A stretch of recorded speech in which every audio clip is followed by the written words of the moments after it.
Welcome! This is my video on how to make a zine. I'm going to show you a few ways to make them. This is a small version where you fold it up real tight. So there's that. Staple the spine and you cut the edges that are folded over, as you can see right there, and then you can flip through it and whoop-ah. Here I'm going to fold over again the same thing. But instead of just stapling and cutting, I'm showing you that's where I would staple, that's where I would cut. So I do a little dotted line.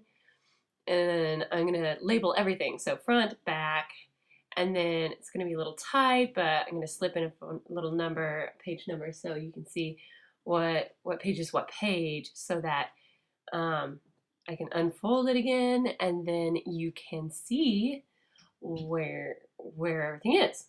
So see that. So you can, what I'm doing here is demonstrating that you can kind of label each page for yourself and then go around, and with an unstapled, uncut thing, you can go around and draw or write or whatever on each and every page, and then photocopy it a billion times so that you can make several zines at once. So this is 8.5 by 11, so it's a standard paper size. So you just go ahead and do your drawing or writing or whatever. I'm counting fish on each page. So it's kind of dumb, but it's just my example. So I've written on every single page, and I know what page is what, so I know the sequence, and I staple and I cut. And of course you'd make copies before you did that, but then as you can see, one fish, two fish, and it's all in sequence, it's all in correct sequence. So you can do that, or you can go ahead and just draw on an already stapled one like that.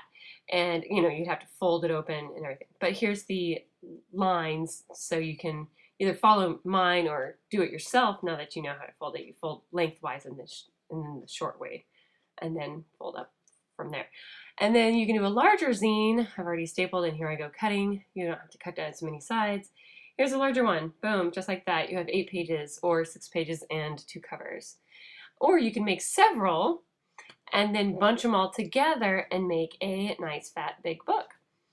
And here I am going to show you a cute little way to you know, do either soft binding or hard binding. So so it's not all like a whole bunch of little pieces sticking out the back side at the spine. So here I'm kind of planting it in there, so you have a little soft cover.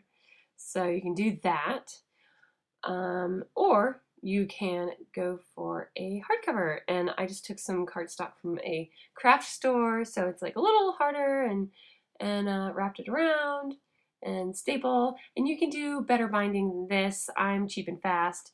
You can do like cool ribbons or crafty alternatives, but this way you have a hard cover, and you can see the different little booklets in there. Those are called signatures. So from that point of view, so, and see, yeah, it's cheap staples, but you could do a better thing, better alternative. So there you go. And then you can, you know, creatively title your zine. Mine was not so creative, but you can improve on that. So, whoop-ah.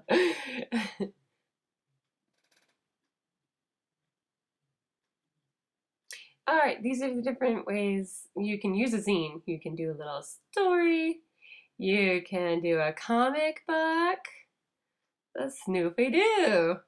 You could get proactive about politics and send out the message in a cheap and effective way. And you can do cute little stories like this. And here's my little story about Kenzie the cat. She is so cool.